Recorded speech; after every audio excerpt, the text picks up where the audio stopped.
Norf FC is a meme created by 4chan's poll board to encapsulate the stereotype of the northern working class English football fan, because a picture tells 1,000 words.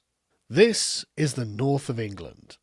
As the meme unflatteringly portrays, it's an economically deprived area of the country, afflicted with high cholesterol, alcoholism, third world immigration, and a love of one of the most ancient of English sports: football. Baz is a negative stereotype of a North FC northerner. He is not well educated, he does not take care of himself, and he does not think very long or very hard about what he wants out of politics. Baz is a simple man who likes simple things. Love me missus, love pub, love England, simple as. While it might not be an appreciation of the works of Bach, or a lively debate about the finer points of Marxist theory, there is a kind of salt-of-the-earth wholesomeness to it. What Baz is really saying here is, love your family, love your local community, love your country. This set of simple maxims is essentially a commitment to the virtue of fidelity. If you stay faithful to your family, your friends, your country, it doesn't matter how poor or dumb you are, you will probably do the best that can be expected of you for both yourself and the people around you. The downside is that this is a mindset that is a breeding ground for unthinking tribalism, which Norf FC expresses in their football rivalry with SAF FC, a play on the English working class of London. This rivalry is, of course, approximately, like everything else, 1,000 years old in England, and so the Norf FC meme began to represent less the particular region and group it was designed to represent, but a broader idea of nativistic patriotism that transcends space and time. It doesn't matter from whence the outsiders came. If they don't already love the place in which they've arrived, they can fuck off. Norf FC and SAF FC, despite the apparent enmity, are actually on the same team, which means they'll actually stop fighting one another as soon as Johnny Foreigner turns up. And by Johnny Foreigner, I don't mean the Welsh, which is a word that actually is Old English for foreigner, or the Scots. Both of these nations have their own version of Norf FC, and they all used to vote Labour. The Labour Party once represented a commitment to the local working class people who generally disliked the elitist Etonian Conservative Party and utterly despised it since Margaret Thatcher obliterated the northern economy with her ideological commitment to neoliberalism. And then along came a grinning man called Tony Blair. Tony wasn't from the North, or the South, or even from the valleys or the highlands. He was from the metropolitan elite, and he followed in his father's footsteps of attending Oxford University and becoming a barrister, before becoming an MP in a Labour safe seat in the North. He became Prime Minister in 1997 and is generally most well remembered as an unofficial war criminal for his part in the invasion of Iraq. However, Tony Blair should also be remembered for the catastrophic damage his constitutional reforms did at home. Among his many, many crimes, Tony Blair decided that, actually, his local party for local people would do better if it modernised and became the Metropolitan Party for international people. Under Tony Blair's management, the insufferable middle-class office workers of the world united. It became far easier for the lower middle class to go to university, and so no longer was it the best and brightest that received a top-notch education, now it was literally anyone and their dog. The Academy pumped out a generation of overeducated, middle-class singletons who were not terribly bright and did not understand their own affinity for communism.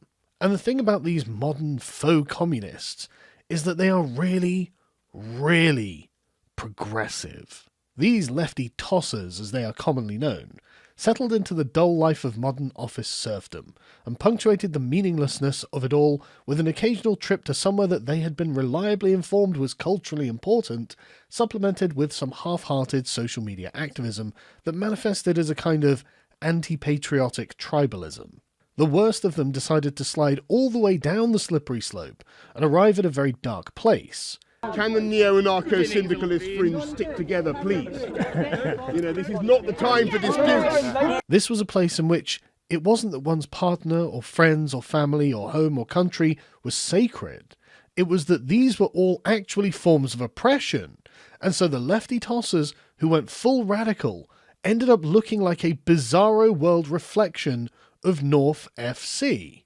Love me pronouns, love diversity, love Labour. Simple as. And I do mean it when I say that these kinds of people actually exist. It was these lefty tossers who got Jeremy, our friends in Hamas and Hezbollah, Corbyn elected to the leadership of the Labour Party and took over its internal structures. As you might imagine, these two worldviews are not just mildly conflicted, they are utterly opposed. When North FC want closed borders, the lefty tossers want more immigration. When North FC want Brexit, the lefty tossers want globalism. When North FC want traditional values, the lefty tossers want progressivism. Labour had become the party of the European Union, free movement, personal pronouns, racism hunting, and comrades. Comrades, comrades. Comrade And comrades. Comrades. Comrades. Comrades. comrades, comrades. Now North FC's problem wasn't just the rich Tories, it was anti-racism witch hunters with no sense of personal decorum.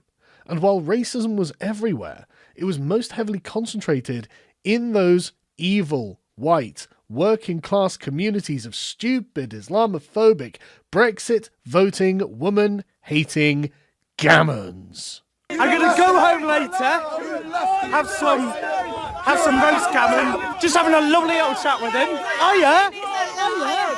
Lovely lot. Come on, have some questions. Come on, we'll have a chat. Let's have a chat. Big fan.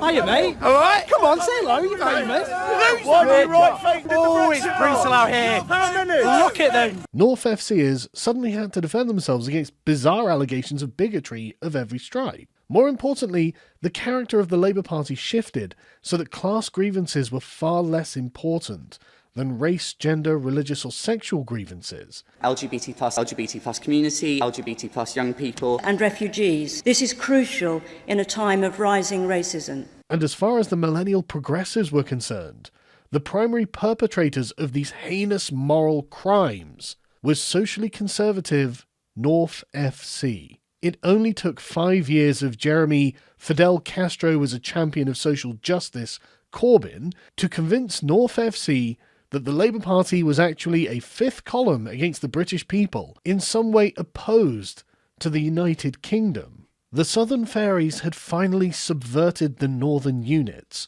by being smug, smart-ass bastards, and it was time for North FC to fucking kill themselves. There would indeed be a nonce amnesty. Baz's kids would indeed be forced to be gay. Brexit would indeed fail. It was all over. And then in stepped a fat, scruffy toff called Boris Johnson.